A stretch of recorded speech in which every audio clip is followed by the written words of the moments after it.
Right, your first video on the London system, a great opening for many reasons, but if I start with the first one and the main one you might want to learn the London system is because, different to many other openings. So if you think a system versus a normal opening, what happens is that each move that the opponent does and the order of the move where the move is played really matters. So for each move that the opponent makes, you need to know a range of moves that respond to that. So if you know how many moves the opponent can make, then it becomes like a massive tree of things that you need to learn, and so quite a complex one, especially for beginners when you're looking to kind of learn your first or your second opening. Whereas in a system like the London system, what happens is that, while some people might tell you, in the London system, you always play the same regardless of what black does. It's not quite that, but I would say there is only a few things to watch out in the London system, and so there is a wide range of moves that if the opponent makes the moves, then you do the same, but there is still a few things that you need to watch out for, and actually have a section on this video about that. So going into that, into the different sections of the video and how I'm thinking of this video. So there is 3 sections in this video, and the first section is about the fundamentals and kind of the basic structure of the London system, and that one is the only section I want you to memorize and just kind of know very well the structure of the London system and where the different pieces go, at least from your end. Now the second section is about things to watch out for, and what we're discussing is you do the same pretty much all the time against regardless of what black does. But in this section, I'm going to tell you those things that you need to watch out for. And so if you see the black opponent doing that, then you need to say, okay, let's just pause for a second, just not keep going with what my plan was initially, and actually look at, what my opponent is trying to do, and what I need to respond in consequence to that. So that's going to be the second section. The third section is going to be about attacking ideas, and again, you need to memorize because they're going to be quite specific ideas, but it is more for you to kind of see the different ideas and understand how you can attack as well. So because the whole idea of this video is it's your first video on the London system. So, and it's not like you're going to finish this video and going to be a master of the London system. That unfortunately is not how it works, but I'm hoping it's going to give you the different, the basic tools to then go and practice and play online. Because I think you will still, struggle with certain things that I haven't covered in this video, or other things that you might not remember. So it's just about, using those tools and then go and practice and figure it out, because depending on your level, you might see that your opponents make, consistently different moves against the London systems. And so if you don't know how to respond to those, that's what you need to, to go on and learn and build upon this video and the practice that you've made. So with that out of the way, let's just start talking about the first part of the video, which is, oh my God, this got massively frozen. Okay, there you go, we're back. So so in the first one is about the London setup, the basic setup. So the first part is you're gonna try to build a pyramid where the black bishop is outside. So if ignore for a minute what black is doing, but you see already we have built that pyramid. So let me just highlight this for you so you can see here nicely.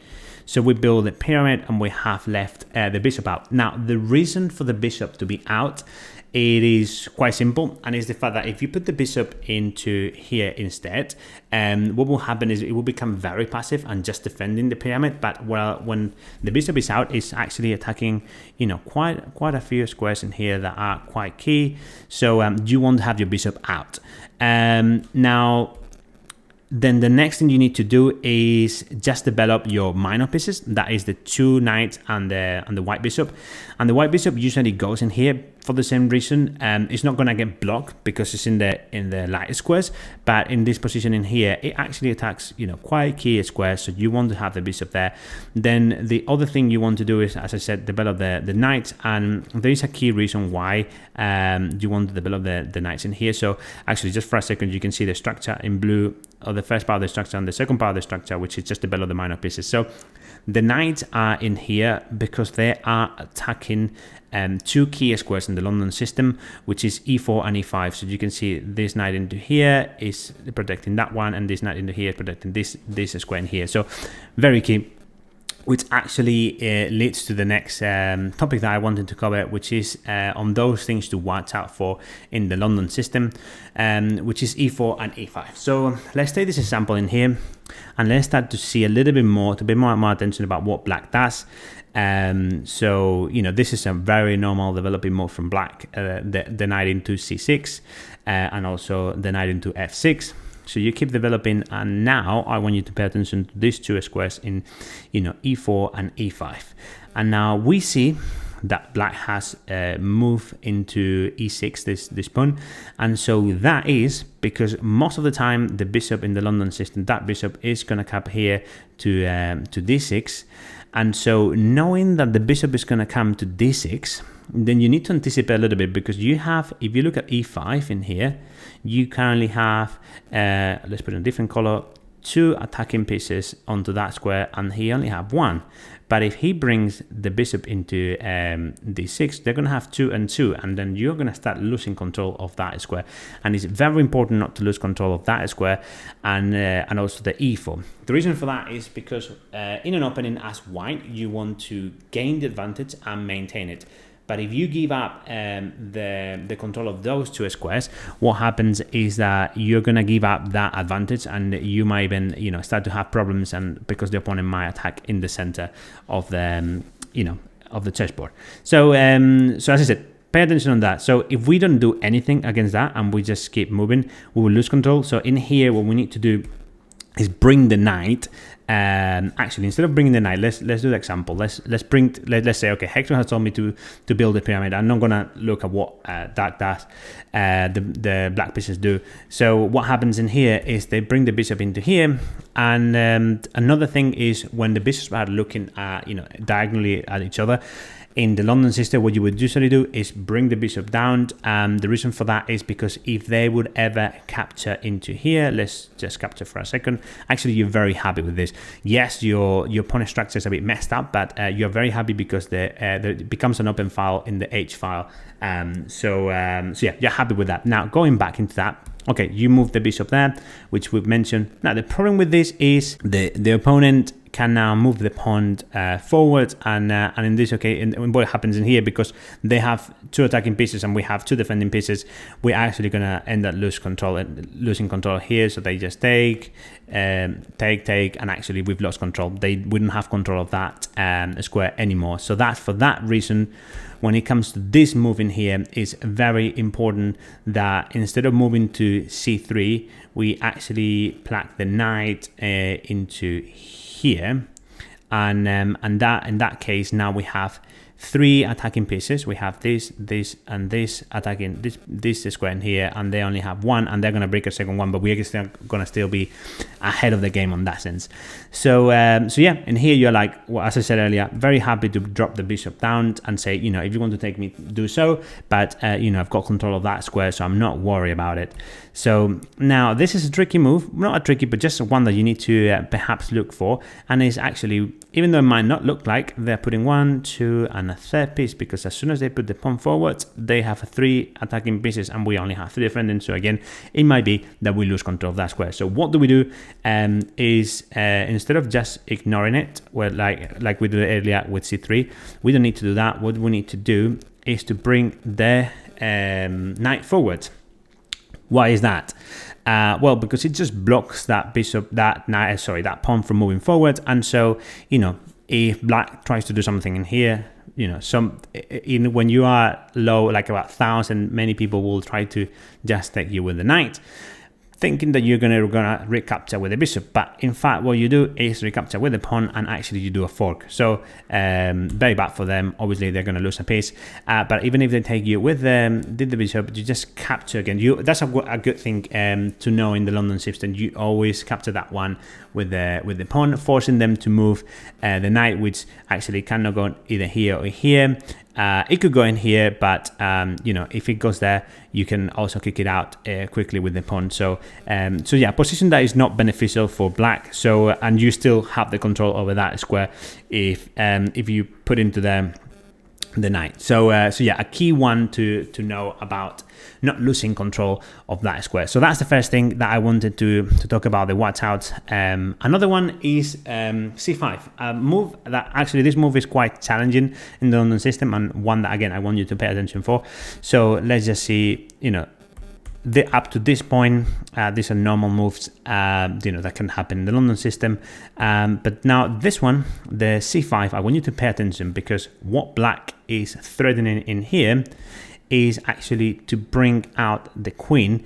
And because we have our bishop out in this diagonal and covered by the chain, it's no longer defending this square in here, which is now being attacked by the queen. And if we don't do anything, the queen will take that, and then they will take the rook. So it will be basically a blunder. So we want to, the minute that we see c5 at this point, say, okay, they're trying to bring the queen, or at least threatening. They might not, but so on that case, I know there could be an entire video just about what to do in here, because there's actually quite a few things that you can do. But the basic one, if you see this, you can bring the knight out into here. Let me just bring it out, because at this point, if they decide to take, what happens is you keep going with the knight, and now you have attacking twice this square in here, and you're gonna do you can potentially do a fork into that, and then fork both the king and the rook.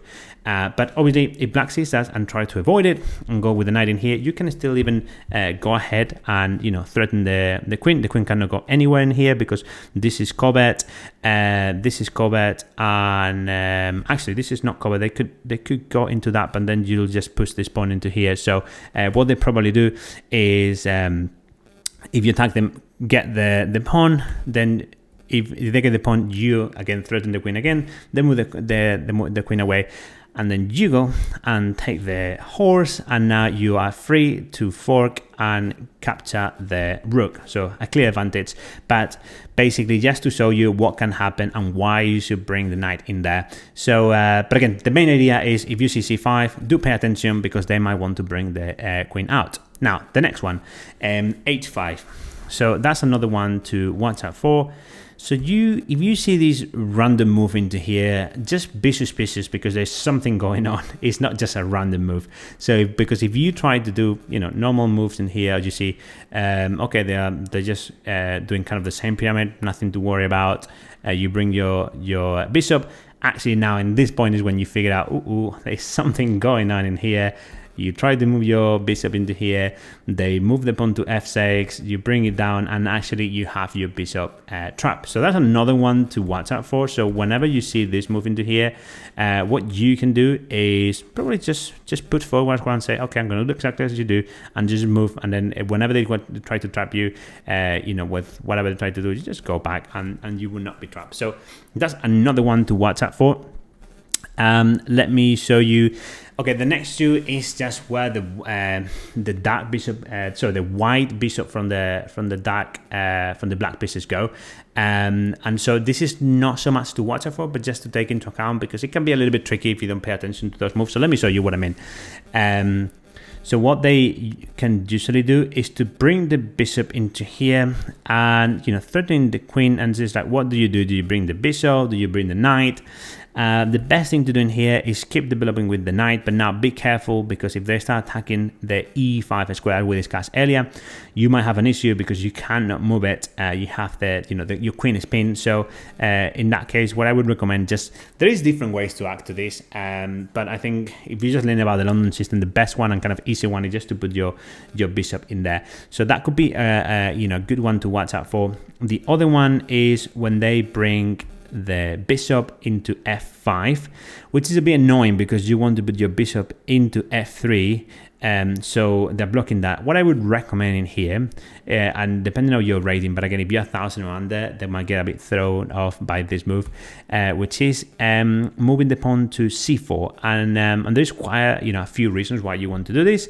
The first one is just perhaps because if they take, you just develop by taking back your bishop for free, so that is not a good idea. But the other things is you can also bring, whenever they do something, again, you can develop that way, but if they develop this, you can start bringing your queen into here, or even into here, and start some attacking ideas that I'll show you later, and I'll develop a bit more into that. But the best response is always going to be or most of the time it's going to be that one. So another one to watch out for.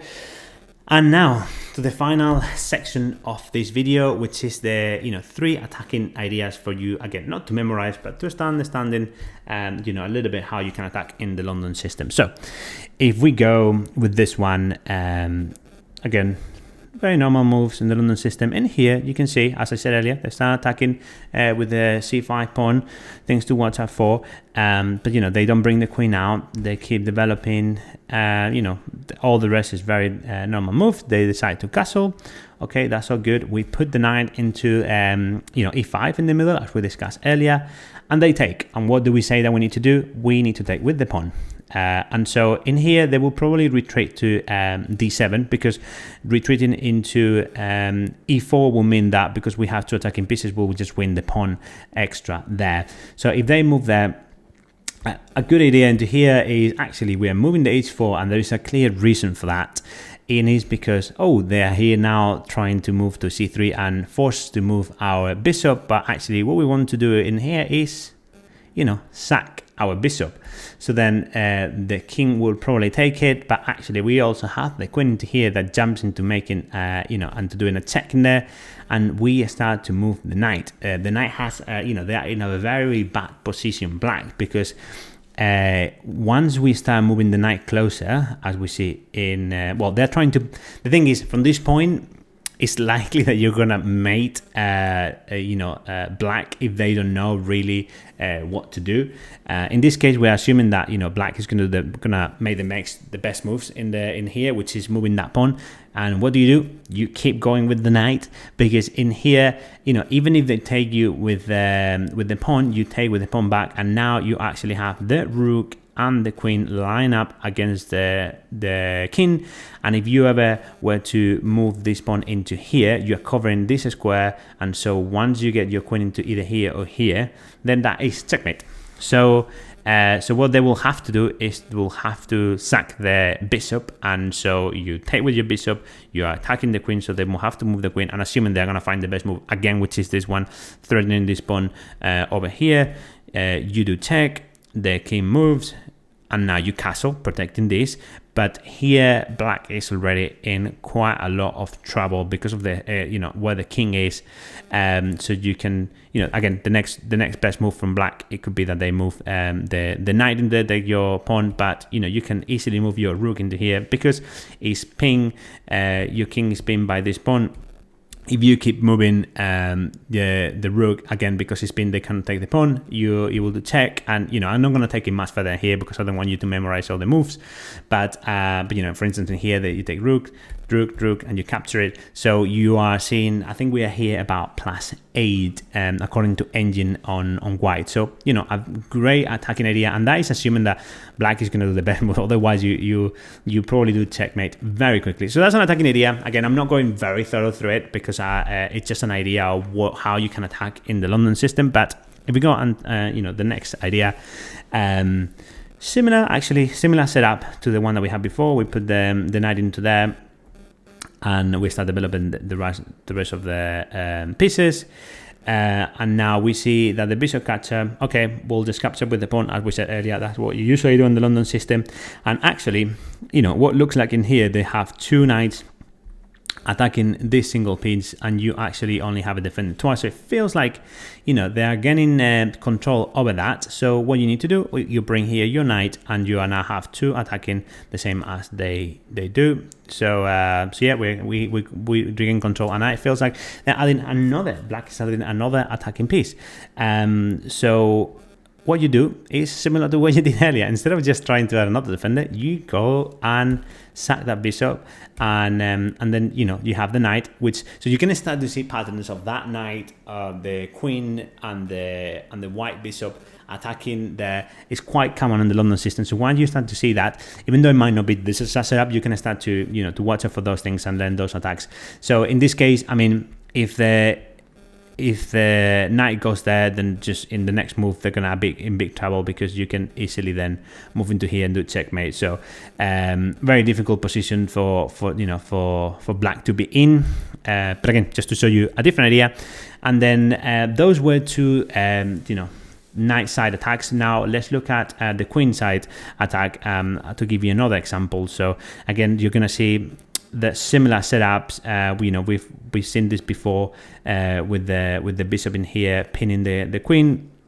We're going to keep developing, and actually in this one what we were doing is a different type of attack with the queen. Now I put in red in here kind of the two main ideas of this. The main one is you're pinning this knight with the king, but the other one is if pieces were to move, which sometimes do, and you capture and stuff, this bishop in here becomes exposed to the queen. But let's move forward. Let's say the bishop moves into there, which we said before that you're happy to drop your bishop down, but in this case we actually have an attacking idea that goes over that, and it actually it's the same as before. We are sacking the white bishop. We use them all the time to sack it. So what happens here, if they decide to take, you go and take the knight. So which means that here there are a bit of trouble, especially because again black needs to be quite accurate in here or they will lose very quickly. So let's say they block with the knight, when you just take the bishop. So there is a range of things that can happen here. The best one will be for the knight to move, but again they're losing casting rights, so then you can start attacking from this point. They might block with the queen, you can take with the bishop, and you start basically the king start moving forward, which is not a great thing. And you can start taking in here, so you can start collecting some of the pawns, and the knight the king is moving towards your side, which is obviously a bad thing in chess. So yeah, I hope this is the end of the video. I hope you've got a few ideas of how the London system works, the things that you need to watch out for, a few attacking ideas. It's a very exciting opening system. So I would suggest now you go practice, and I'm planning on making in the future more videos specifically about those more tricky moves, the c5 where the queen is coming out. I think there's a lot more to talk about in that, so I'll probably make more videos about the London system, but for now this is the one. So thank you very much for the time, and I'll see you soon in my next video. Thank you very much.